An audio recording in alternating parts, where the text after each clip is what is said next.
3. Oh ya, silakan Bu Nur. Ya.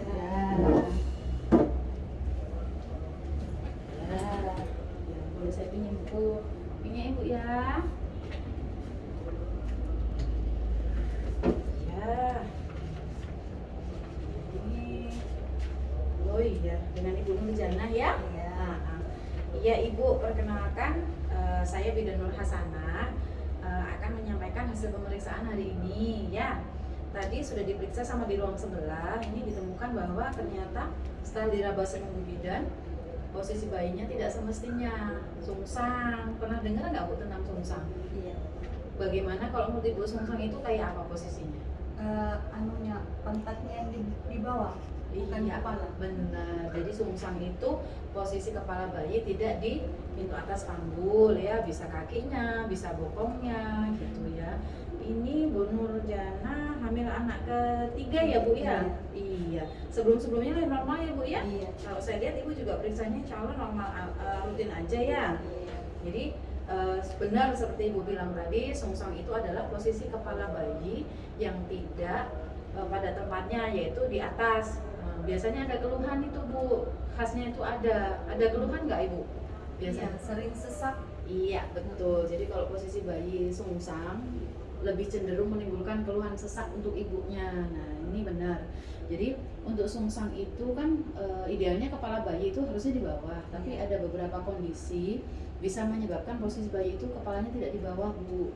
Jadi sungsang bisa jadi penyebabnya bisa dari kepalanya bayi yang tidak bisa masuk panggul, itu bisa karena pinggulnya kecil atau ketubannya terlalu banyak atau hamil kembar atau ada yang kelainan di kepala bayi yang bayinya besar tuh kepalanya tuh Bu. Nah istilahnya itu hidrosefalus. Nah itu atau ada kelainan atau masalah di rahim, tumor biasanya gitu. Pernah USG nggak Ibu sebelumnya? Mohon maaf. Sering sih. Sering. Iya. Kondisinya bagaimana? Dari rahimnya apa semua? Kata Pak Dokter bagaimana? Katanya baik-baik aja. Oh gitu ya.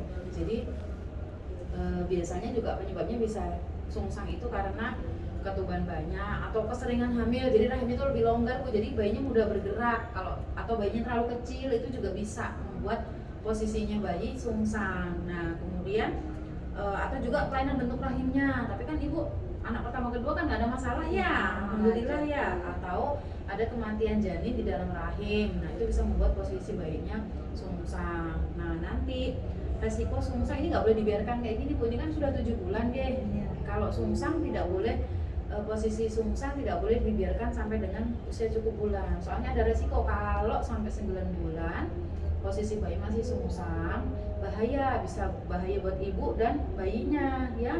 Kemudian bisa nanti pas proses persalinannya agak macet.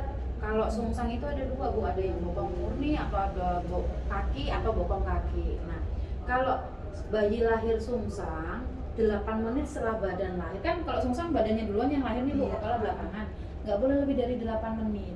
Kalau 8 menit bisa meninggal bayinya atau after coming head gitu ya. Nah ini nanti Ibu akan saya ajari untuk posisi supaya bisa kita ikhtiarkan posisi kepala bayinya bisa muter ke belakang. Itu bisa. Bisa, insya Allah kan masih 7 bulan ya Bu ya, kita ikhtiar sama-sama. Nanti caranya biasanya kayak orang sholat itu loh Bu, sujud. Iya. Nah itu apa? Tapi dadanya ditempel. Nah nanti di dalam buku pink ini biasanya ada Bu gerakan senam hamil, atau kalau enggak Ibu bisa ikut kelas hamil di sini ya. Nanti diajarin sama bidannya posisi yang benar supaya membantu merubah posisi bayi kembali ke posisi semula atau posisi normal, yaitu kepalanya di bawah ya. Bisa dengan posisi kniches atau sujud, kemudian yoga atau berenang. Nah, kemudian yang Ibu yang pilih yang mudah yang mana? Biasanya kalau di rumah Ibu banyak aktivitas ya mungkin nggak sempat untuk berenang atau yoga, ya bisa dengan sujud tadi itu. Dan lebih mudahnya karena kita orang muslim ya Bu ya, untuk posisi sujud atau kniches ini dadanya ditempel di tempat yang rendah, itu tempat sujudnya, kepalanya noleh ke samping. Iya, itu dilakukan 5-8 kali per hari. Durasinya sekitar 5 menit, tapi kalau sudah pusing ya sudah stop ya. Nanti kita lihat hasilnya nih Ibu, ikhtiarnya, sujud-sujudnya, nungging-nunggingnya 2 minggu lagi kita cek Oh, 2 lagi. minggu. Iya, nanti kalau ternyata posisinya sudah muter, kepalanya udah di bawah, berarti sudah stop kegiatannya itu ya. Nggak usah khawatir tentang posisi sungsang, usia masih 7 bulan, insya Allah masih ada kemungkinan. Karena dulu kan lahirnya riwayat normal semua ya Bu ya, nggak ada masalah ya. Itu.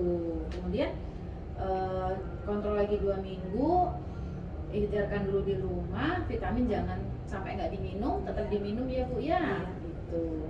Kemarin sudah cek darah ya? Sudah. Oh iya, alhamdulillah. Ini Bu tentang sungsang. Ada yang mau ditanya atau ada yang kurang jelas menurut Kalau Bu Nurjana? misalnya setelah ikhtiar 2 minggu itu tidak berubah posisinya bagaimana? Masih lanjut dulu diikhtiarkan lagi, nanti evaluasi lagi 2 minggu ya. Kalau tidak berubah sampai hari mau melahirkan? Kalau sampai melahirkan, terus Iya. apalagi bagian yang sungsang itu udah masuk panggul, ibu persalinannya di rumah sakit. Oh. Nah, nanti dilihat biasanya perkiraan berat janinnya bagaimana, besar kah, kecil kah gitu ya. Kalau beberapa kita nanti kolaborasi dengan dokter kandungan Bu. Jadi untuk menentukan langkah-langkah selanjutnya. Untuk saat ini kita ikhtiar dulu ya. Nah gitu. Oke, nggak usah khawatir. Insya Allah sambil Bismillah ya. Iya. Gitu. Baik Bu Nurjana, bagaimana untuk tentang ini penjelasan saya? Iya, sudah Sudah. mengerti. Iya, nggak usah khawatir ya Bu ya. Insya Allah Bismillah sama-sama ikhtiar ya. Iya.